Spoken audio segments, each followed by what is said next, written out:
वंदे मातरम। दोस्तों सभी को सबसे पहले नमस्कार। मिश्रा बिहार वाले के यूट्यूब चैनल में आप सभी का हार्दिक स्वागत है। उम्मीद और आशा करते हैं कि आप सभी अच्छे होंगे। और आज हम यूपी पेट 2025 के जितने भी स्टूडेंट थे उनकी डिमांड पे यूपी पेट के लिए कुछ नया करने वाले हैं। तो यूपी पेट 2025 के लिए जो मैंने सोचा कि सबसे पहले यूपी पेट 2025 के सिलेबस को देख लिया जाए कि जो आपका एग्जाम सितंबर के फर्स्ट वीक में लगा हुआ है उसमें आप एक बेहतर स्कोर कैसे कर पाएंगे। और जब यूपी पेट 2025 में आप बेहतर स्कोर नहीं करेंगे तो आप यूपी सरकार के अंतर्गत जो आने वाली वैकेंसी है, जैसे कि वीडियो की वैकेंसी आने वाली है, लेखपाल की वैकेंसी आने वाली है, तो उसको अगर आपका मन में ख्वाहिश है कि हम भी आप पंचायत सचिव बने, आप वीडियो बनना चाहते हैं, लेखपाल बनना चाहते हैं, तो आपका जो पहला जो आपको है यही नदी को पार करना पड़ेगा। अब इस नदी को पार करने के लिए सबसे पहले आपको जानना पड़ेगा इस नदी की गहराई क्या है, क्योंकि जब तक आप अपनी बेहतर रणनीति के साथ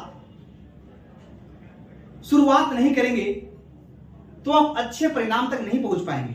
अच्छे परिणाम कहने का मेरा तात्पर्य यह है कि यूपी पेट 2025 में एक अच्छे स्कोर नहीं ला पाएंगे, अच्छे परसेंटाइल नहीं बना पाएंगे। और जब अच्छे परसेंटाइल नहीं बना पाएंगे तो जो आपका वीडियो की वैकेंसी आने वाली है, इसी के साथ ही आपका लेखपाल की वैकेंसी आने वाली है, इससे आप इसके मेरिट से बाहर हो जाएंगे। और जब बाहर हो जाएंगे तो फिर आप इस जो कि यूपी पेट 2025 की जो वैलिडिटी है वह 3 साल वैलिडिटी दिया गया है। तो सोच सकते हैं कि कंपटीशन कितना है। इसमें एक लोअर क्लास से लेके अपर क्लास, मतलब क्लास का निकलने का तात्पर्य है कि लोअर चीज की तैयारी करने वाली, जैसे कि रेलवे ग्रुप डी सभी तैयारी कर रहे हैं और एक यूपीएससी की भी तैयारी कर रहे हैं, वो दोनों लोग फॉर्म भर चुके हैं। तो यूपी पेट 2025 की शुरुआत करने से पहले सबसे पहले हम डिफाइन करेंगे कि सिलेबस क्या है। सभी लोग इस बात से भली भांति परिचित होंगे कि यूपी पेट 2024 का में एग्जाम हुआ ही नहीं है।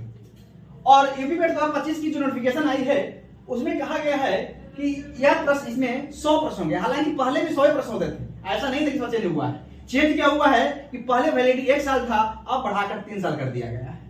पहले भी नेगेटिव मार्किंग था, आज भी नेगेटिव मार्किंग है। तो ध्यान इस बात को रखना है कि इसमें नेगेटिव मार्किंग है। क्या है? नेगेटिव मार्किंग है। इसमें कहा गया है, आयोग ने वह साफ डिफाइन कर दिया है कि किस विषय से कितने प्रश्न पूछे जाएंगे। तो ये तो टोटल यानी कुल मिलाकर आपने देख लिया कि 100 प्रश्न आने वाले हैं और 100 प्रश्न आने वाले हैं, तो आपको 80 तो करके ही है, करिएगा 80 का 85 भी कर दीजिएगा, 90 भी करके आइएगा, चिंता ना करना है। अच्छे से खाली स्ट्रेटजी से इस तरह फॉलो कर लीजिए, आराम से 90 करके चले आएंगे। अगर 90 80 85 आपका स्कोर नंबर आ गया ना तो स्कोर तो बहुत आगे चला जाएगा, परसेंटाइल बहुत अच्छा बन जाएगा।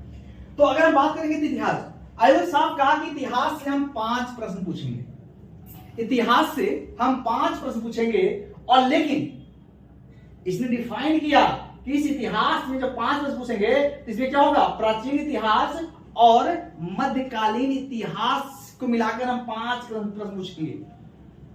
फिर कहा कि राष्ट्रीय आंदोलन से हम 5 प्रश्न पूछेंगे। तो कुल मिलाकर हम कह सकते हैं कि इतिहास से आपको ओवरऑल देख लिया जाए तो 10 प्रश्न पूछे जाएंगे। अब देखिए इतिहास में डिफाइन किया कि जैसे कि प्राचीन इतिहास में कहा गया कि आपके सिंधु घाटी सभ्यता से प्रश्न रहेंगे, आपके वैदिक सभ्यता से प्रश्न रहेंगे, गौतम बुद्ध से प्रश्न रहेंगे, जैन धर्म से प्रश्न रहेंगे, मौर्य काल से रहेंगे, गुप्त काल से रहेंगे और हर्षवर्धन गुप्तोत्तर काल से भी प्रश्न रहेंगे।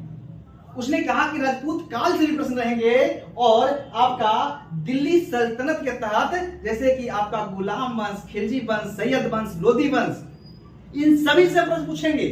अब कहां से पूछ लेंगे आपके ऊपर डिपेंड करता है क्या तैयार, लेकिन आपको पढ़ के सब जाना है। अब इसका मतलब ये भी नहीं कि सिंधु घाटी सभ्यता पढ़ रहे हैं तो लगातार 4 दिन सिंधु घाटी सभ्यता पढ़ते रह जाइए।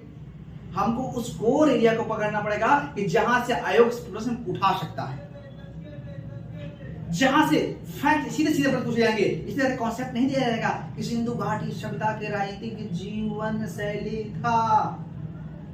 सीधे पूछ देगा सिंधु घाटी सभ्यता का खोज किसने किया, सिंधु घाटी सभ्यता में मिट्टी के बने हल का नमूना कहां से प्राप्त हुआ, ठीक है। इसी वजह तो इसमें आपका सिंधु घाटी सभ्यता से पूछेंगे, वैदिक सभ्यता से प्रश्न पूछे जाएंगे, बौद्ध और जैन धर्म बहुत इंपॉर्टेंट है, आपको पढ़ जाना पड़ेगा।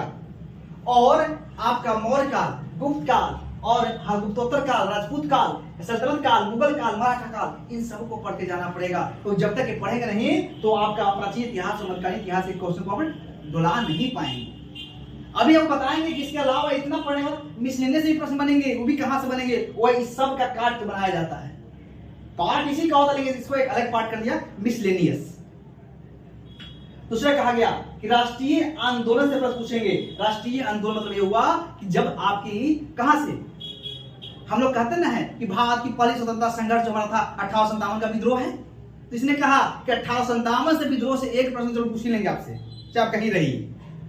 तो 1857 का विद्रोह आईएनसी यानी इंडियन नेशनल कांग्रेस, हिंदी में बोलेंगे भारतीय राष्ट्रीय कांग्रेस से प्रश्न पूछेंगे। गांधी जुग से प्रश्न पूछेंगे, गांधी से क्यों नहीं पूछेंगे भाई। उसके बाद आपका क्रांतिकारी आंदोलन, भारत के स्वतंत्रता संघर्ष से। कुल मिलाकर में कह सकते हैं कि एनिशिएंट हिस्ट्री, मेडाइवल हिस्ट्री और मॉडर्न हिस्ट्री को मिलाकर यह आयोग जो है वह 10 प्रश्न पूछेंगे। और 10 प्रश्न कैसे तैयार करेंगे इसकी हम चर्चा जो है आपको हम करवा भी देंगे। उसके बाद भूगोल, भूगोल में कहा कि हम 5 प्रश्न पूछेंगे। इस भूगोल में कहा गया किससे, इंडियन ज्योग्राफी और वर्ल्ड ज्योग्राफी दोनों से प्रश्न पूछेंगे। अब आपके मन में डाउट होगा कि इंडियन ज्योग्राफी के टॉपिक का बता नहीं रहे हैं सर, जैसे कि आपने इतिहास को बता दिया। अरे कितने बताएंगे, जब हम पढ़ाएंगे ना तो सीधा टॉपिक उठाएंगे। देखिए जो आयोग ने पहले दिया है, जैसे कि भारत की नदियां, तो पूरी भारत नदियों करवा देंगे।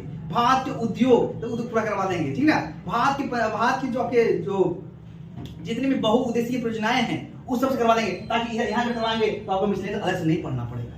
तो इसने कहा कि हम भूगोल से टोटल इंडियन ज्योग्राफी और वर्ल्ड ज्योग्राफी के मिलाकर हम 10 प्रश्न पूछेंगे, सॉरी 5 प्रश्न पूछेंगे।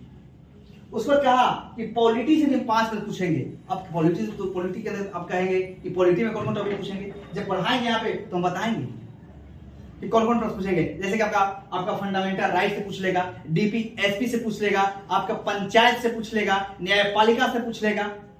पंचायत तो कंफर्म पूछेगा, फंडामेंटल राइट तो कंफर्म पूछेगा, डीपीएसपी कंफर्म पूछेगा, फंडामेंटल ड्यूटी कंफर्म पूछेगा। तो ये आपके राज्य व्यवस्था 5 प्रश्न आएंगे। उस पर कहा गया कि विज्ञान में फिजिक्स, केमिस्ट्री और बायोलॉजी तीनों पढ़ना पड़ेगा। यानी फिजिक्स, केमिस्ट्री और बायोलॉजी से आपको मिलाकर कहोगे 5 प्रश्न पूछे जाएंगे। अब आप कहेंगे कि फिजिक्स, केमिस्ट्री और बायोलॉजी से 5 प्रश्न पूछेंगे, हमको इतना पढ़ना पड़ेगा। तो कहने का मतलब यह होता है कि जब ऐसे इस तरह का सोचेंगे, अरे विज्ञान छोड़ भी तो क्या काम चलेगा, तो ऐसे अगर छोड़ते रहेंगे तो आप जो है जो स्कोर जो बनेगा आपका नीचे से बनेगा, ऊपर से नहीं बनेगा। ध्यान इस बात को रखिएगा।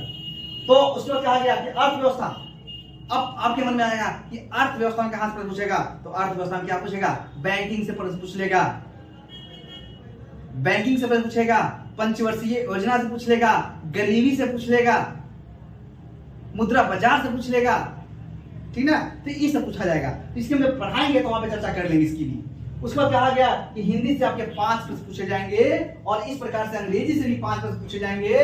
करंट अफेयर्स का रोल जो है वह 10 रहेगा, 10 प्रश्न करंट अफेयर्स से पूछे जाएंगे। अब करंट अफेयर में कहां पूछेंगे, तो जब आपको हम टॉपिक करवाएंगे तो वहां आपको दिखाते हुए चले जाएंगे, क्योंकि हम इसे पढ़ाएंगे ना तो सिर्फ टॉपिक वाइज पढ़ाएंगे। ऐसा नहीं कि इतिहास उठा दिए, नहीं, जिसमें इतिहास है तो मैं सिर्फ एक दिन में सिंधु घाटी सभ्यता करवा दूंगा आपको।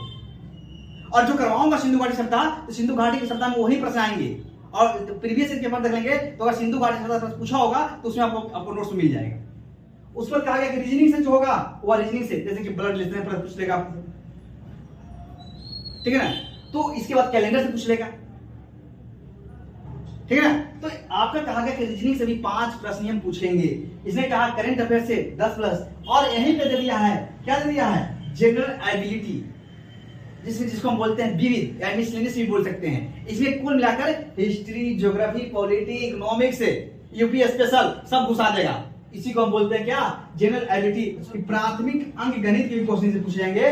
और इसके बाद पूछा कहा गया कि आपका हिंदी, गद्यांश और व्याकरण से आपके 10 प्रश्न पूछे जाएंगे। और ग्राफ से, ग्राफ और तालिका से मिलाकर आपके 10 प्रश्न पूछे जाएंगे। 10 होगा ग्राफ से और 10 आपका हो जाएंगे तालिका से। कुल मिलाकर 20 प्रश्न पूछे जाएंगे।